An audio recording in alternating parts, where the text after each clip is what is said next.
The Dancing with Depression podcast is brought to you by CAS CM, where CM stands for Content Matters, because content brings people together.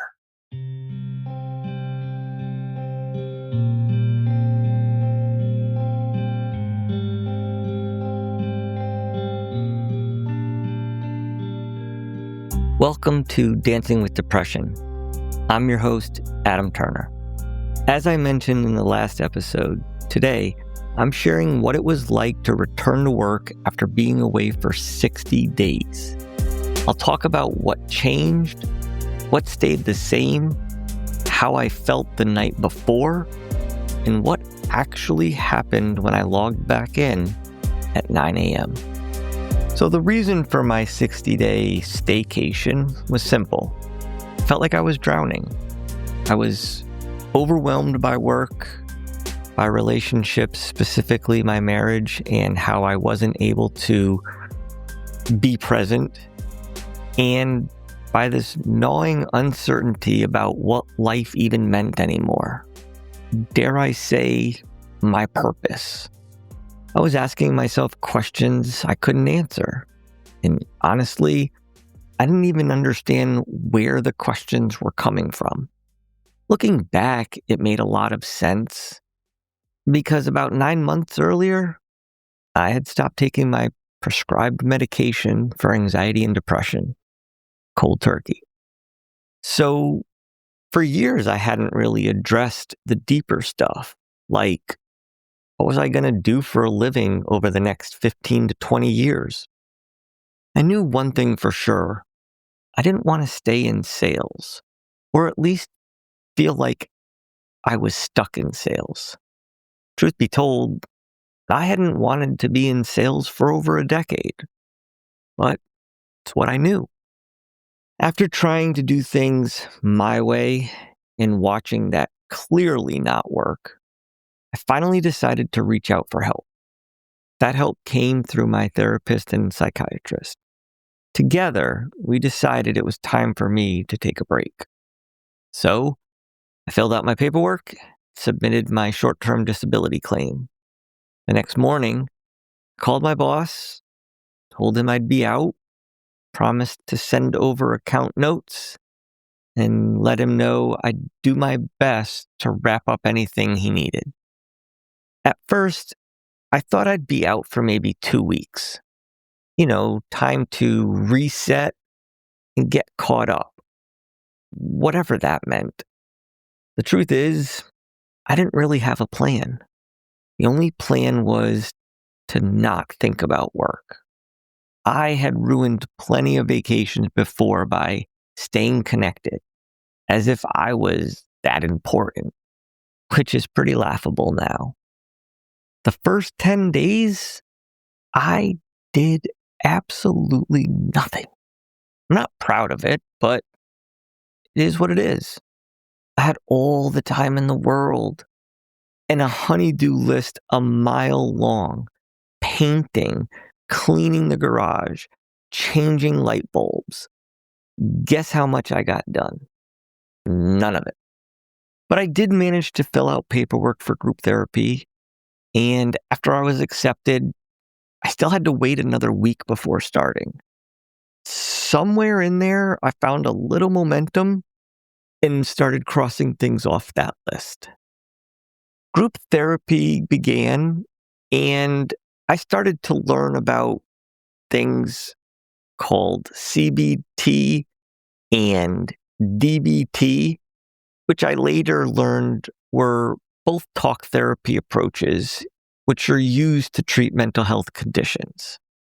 The good news for all of us is I plan to bring the pros in to share a little bit more about these types of therapies, and I can definitely say they're helpful.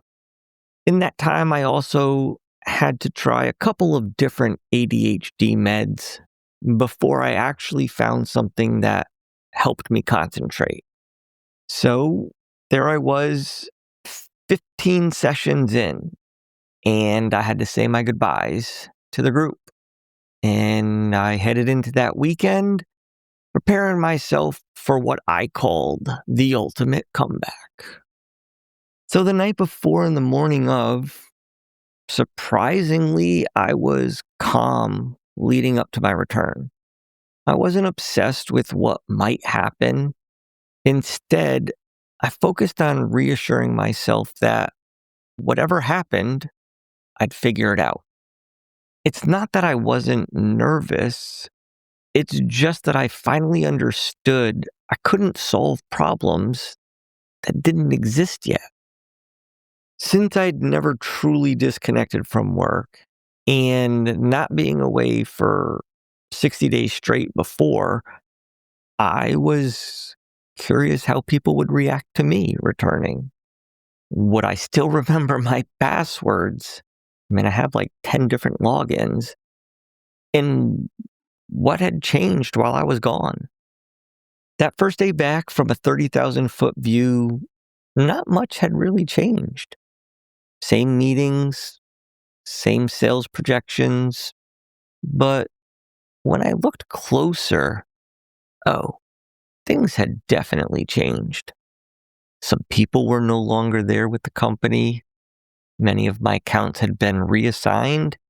And the biggest one, I came back to a new manager. So when people asked me how my first day back was, I told them a lot changed and somehow nothing changed. Over the next few days, I faced a few anxious moments, but this time I had the tools I didn't have before, tools that I learned in Hopeway and the group therapy, and they worked. So for anyone preparing to return to work after time away, here's my first recommendation. Take it one day or even a few hours at a time. We waste so much energy trying to prevent what might happen. Instead, save your energy for what is happening. And if you're thinking, that's easier said than done, you're 100% right. I used to think that too, until I learned these tools. And trust me, you can learn them too. Final reminder, returning to work isn't the end of healing for me.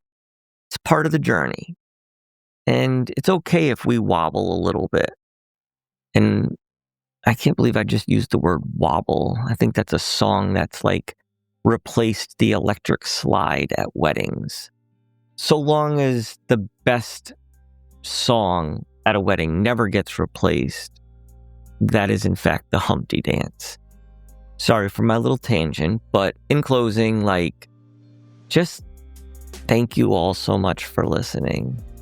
If you have a story about returning to work after time away or just something you'd like to share, email me at dancingwithdepression@yahoo.com.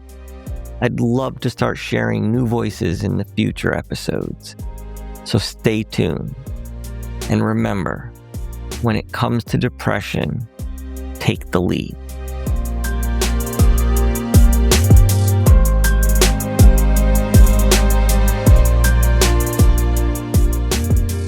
Thank you for joining us on another episode of Dancing with Depression.